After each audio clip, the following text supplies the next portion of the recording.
everyone, I'm Bonita from Pennies to Dollars. Welcome back to my channel.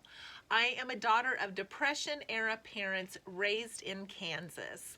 I share a lot of my tips and tricks and thoughts on how I was raised by them because they taught me so much on living frugally, and I want to share that with you.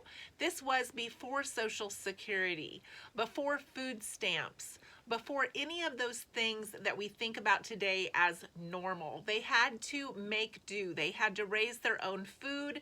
They had to butcher their own meat. They had to farm their own land.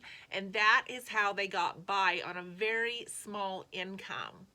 I ran across some notes from my grandmother the other day, and I found it very interesting that in 1943, her total income for the year on the farm was $2,562.84. She had just filed her taxes, and she made a note of this in her diary that she left for us. Her expenses were $989.46. So that left her the total for the year to live on as $1,473.38. That makes what we're doing today seem so misplaced, doesn't it? But there are still ways that we can save today. There are ways that we can pinch our pennies if needed, and there are ways we can make cuts and be creative in areas that don't affect our life so that we do have money later on. And that's some of the things that we share on this channel, and we help each other in the comments. So if you have comments, please leave them below. So lowering your cost of living is what we're going to talk about today. And when you lower your cost of living, everything else falls into place so much easier. Your stress is so much less. Many people spend more than they realize that they're spending because they don't track their money. And I was one of those people. I didn't track my money. I was able to make it paycheck to paycheck. I was able to make sure that I still had money left at the end of the month. But when I started tracking it, I realized I could do so much better. I had lots of little money leaks that I didn't realize that were there. And I know sometimes it sounds like you're running your house like a business if you have to do those things, but if you can just do that for even a short while, maybe even a week or a month, it's amazing the mental change that takes place because you're able to track that a little better and monitor that a little better if you're writing it down, or even once you've written it down for that first month. You have more of a mental alert that goes off and says, hey, I looked at that last month and I realized I spent this much doing this. Do I want to do that again this month? Is it really worth it?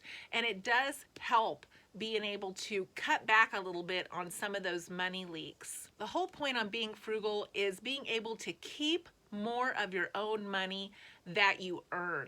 And some of these little money leaks are so subtle.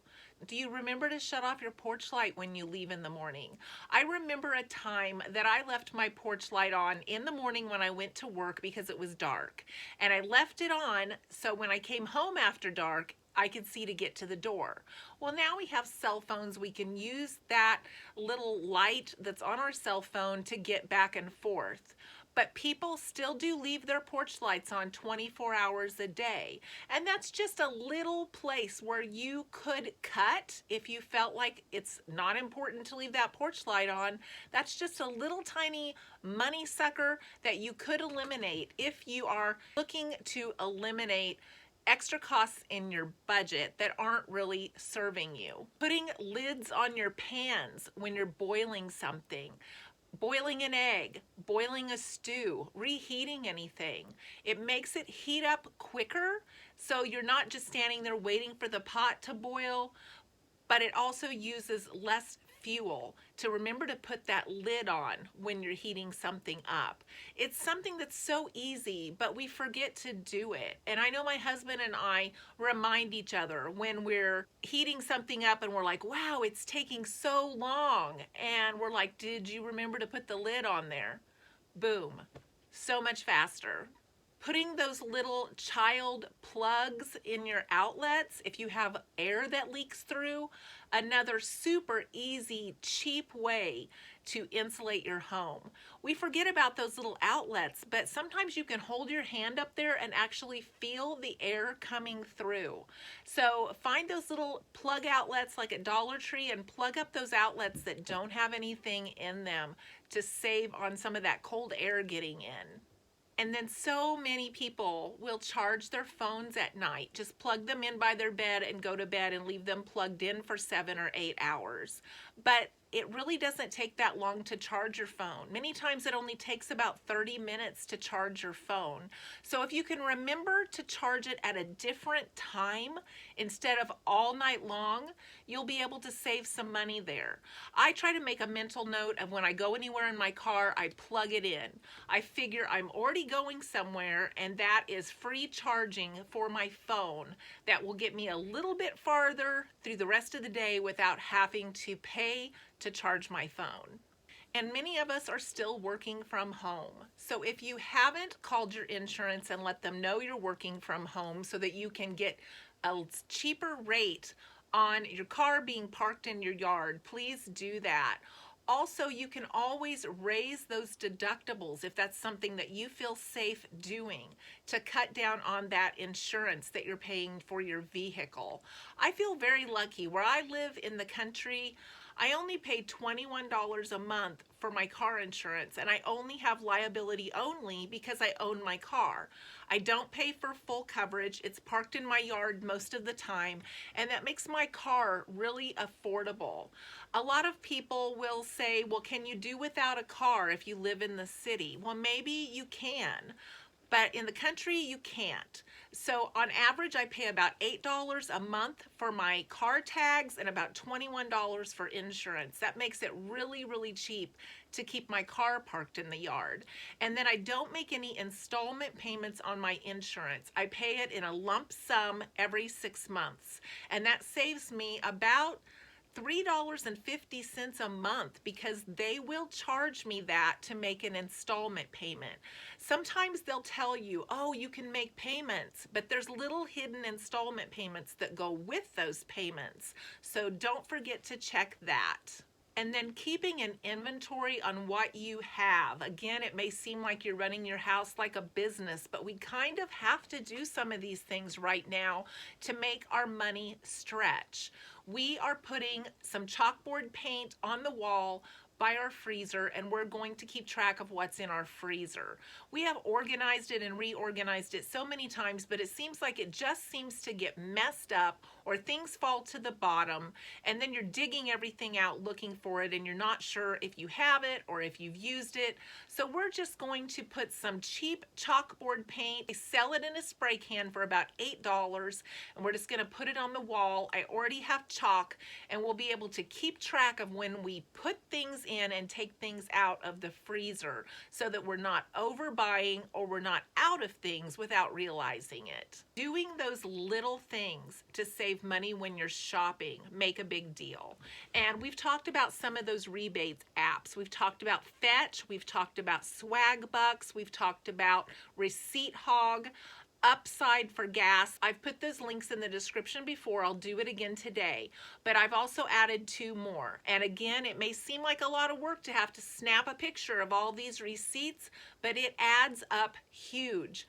I wanted to get some mentholatum here a while back. I prefer it to Vicks. I had ran out of my little tiny bottle of it when I had COVID.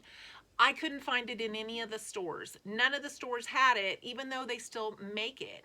So I got online and I was able to find a big bottle for $7.99, and I used one of my rebates from one of the apps I'm going to tell you about to get it, so I only paid $3 for this huge bottle. So these little amounts, they do add up and they make a big difference over time. So the 2 apps that I have added to my daily receipt snapping is Receipt Pal and Receipt Jar. And I will leave my codes again in the description box below if you would like to add them to the rebates that you are already using.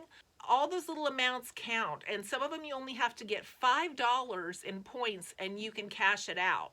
So they do add up. They do make a big difference in our household budget, I know, because I have so many going at once that I'm constantly able to probably get $50 or $60 a month just off of my rebates because I take pictures of all of them.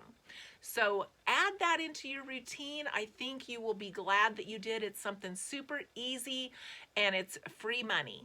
If you can at all, try to avoid using your credit card, especially to buy food.